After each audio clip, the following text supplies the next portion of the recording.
नमस्कार दोस्तों स्वागत है आपका मेरे चैनल पे। आज मैं अपना एक और अनुभव आपके साथ शेयर कर रहा हूँ इस वीडियो के माध्यम से।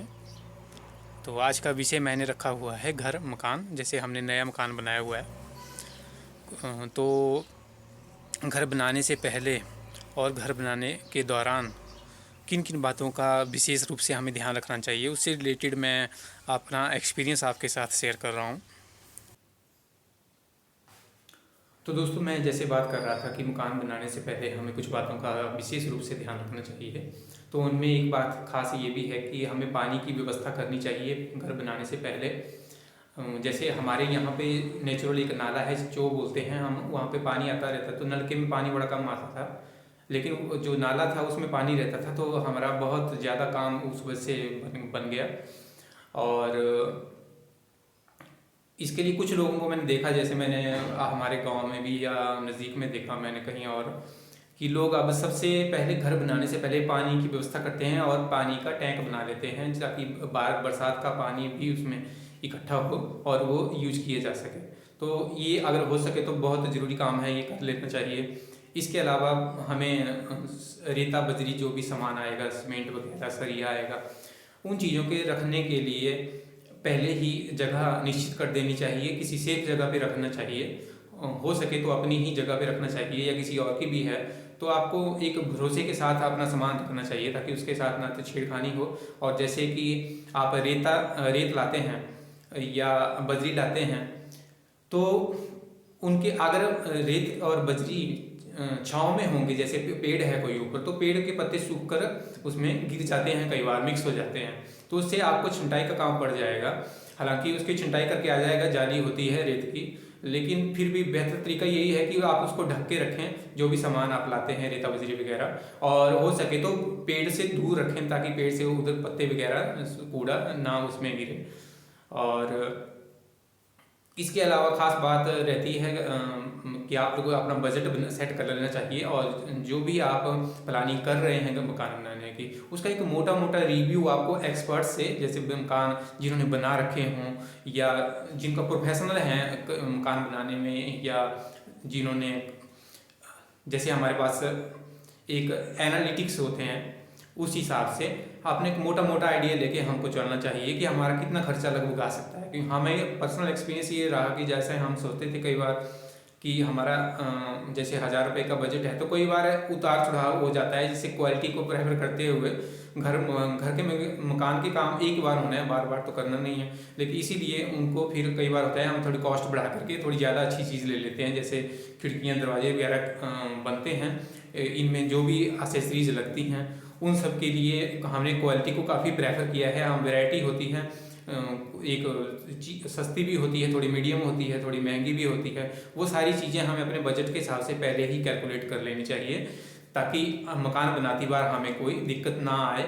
और खुद का घर में रहना ज़रूरी है। अगर आप, ऐसा नहीं है किसी को काम करने का आप ठेका दे रहे हैं, तो आपका खुद भी वहाँ पे मौजूद रहना ज़रूरी है। ये ऐसा करने से काम की क्वालिटी ज़्यादा अच्छी भी होती है और आपको बेहतर जानकारी भी होती है, क्योंकि आपको उस मकान में रहना होता है। तो बेहतर बात है कि आप उसको काम को अपने सामने ही करवाएं ताकि काम अच्छे से भी हो, टाइम पे भी हो, और आपका बजट भी ज़्यादा बड़ा ना हो, या खर्च जितना आपने एस्टिमेट रखा हो लगभग उसी के दायरे में खर्च हो जाए।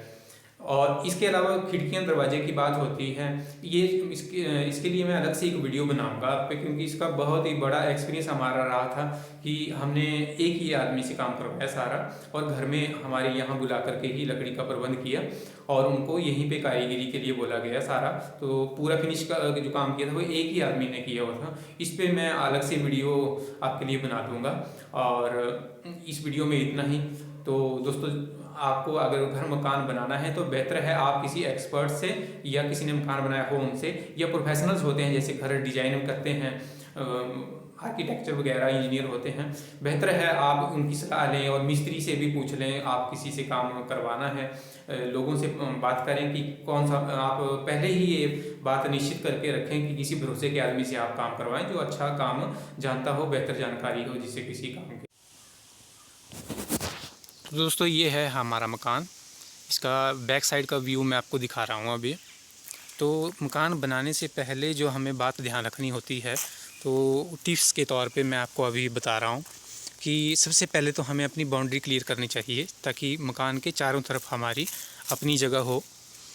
और उस जगह में ऐसा होता है कि कभी दीवारों में पेंट वगैरह करवाना है या प्लास्टर करना है या रिपेयर करनी है, तो उसके लिए अपनी जगह साथ में होना बहुत ज़रूरी है। दूसरों के साथ अक्सर कई बार विवाद हो जाते हैं ज़मीन के बाउंड्री को लेकर के, तो फिर उसमें दिक्कतें आ सकती हैं। इसलिए बेहतर तरीका यही है कि अगर हमारे पास जगह कम भी है तो सबसे पहले हम अपनी बाउंड्री कवर करें, और बाउंड्री कवर करने के बाद हमें उसमें फेंस लगा दें, चले दीवार लगा दें या तारों वगैरह लगती हैं बाड़े जैसे लगाते हैं वो लगा सकते हैं आप। उसके अंदर ही मकान बनाना चाहिए। और छत के ऊपर जो छज्जा होता है वो थोड़ा बड़ा रखना चाहिए, और हो सके तो उसमें बीम इस साइड नहीं रखे गए हैं, आगे की तरफ मैं आपको दिखाऊंगा वहाँ पे बीम रखे गए हैं। तो इस साइड छज्जा ज़रा छोटा है, आगे की तरफ छज्जा बड़ा है, इसलिए उसमें हमने बीम लगाए हुए हैं, जो कि बहुत ज़रूरी चीज़ है। ये देखिए दोस्तों, मैं आपको मकान की फ्रंट साइड दिखा रहा हूँ। अभी आगे मैं दिखाता हूँ आपको आंगन की तरफ, अब देखना।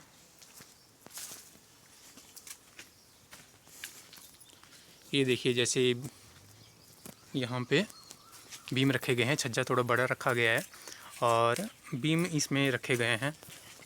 ऐसे करने से मजबूती बहुत अच्छी आती है। और दूसरी मंजिल के लिए अगर आप बालकनी वगैरह बनाना चाहते हैं तो फालतू का ऐसा कोई वजन नहीं पड़ता इस पर, और स्लैब ख़राब नहीं होता है। और एक बात आपको मुझे ख़ास कहनी थी अभी, कि जैसे हमने यहाँ पे दरवाजे के लिए जो सामने से दरवाज़ा पीछे होता है, और उसके लिए एक मेन छत सब थोड़ा आगे से जैसे 2 पिलर वगैरह लगा करके बनाते हैं, वो बहुत बड़ा ज़रूरी काम है, वो ज़रूर करना चाहिए आपको। हमसे ये चूक हो गई थी जब हमने ये मकान बनाया था यहाँ पे, तो हमें ख्याल नहीं रहा। क्योंकि ऐसा करने से जैसे गर्मियों के दिनों में डायरेक्ट धूप दरवाजे की तरफ जाती है, या बरसात के कई बार बरसात में हवा चलती है साथ साथ में, तो सीधी रेखा में पानी की बूंदें नहीं गिरती, दीवार के ऊपर भी गिर जाती हैं, तो उससे दरवाज़ा की भी भीगने का ऐसा डर रहता है। तो उसके लिए आपको दरवाज़ा पीछे रखना चाहिए और आगे उसमें पिलर लगा करके 2 पिलर लगा करके बढ़िया तरीके से छज्जा डालना चाहिए, ताकि बारिश से भी परेशानी ना हो और मौसम से भी, और सूर्य की जो एंट्री है आपके घर में वो आपके ज़रूरत के हिसाब से आए, बहुत ज़्यादा रोशनी अंदर ना आए।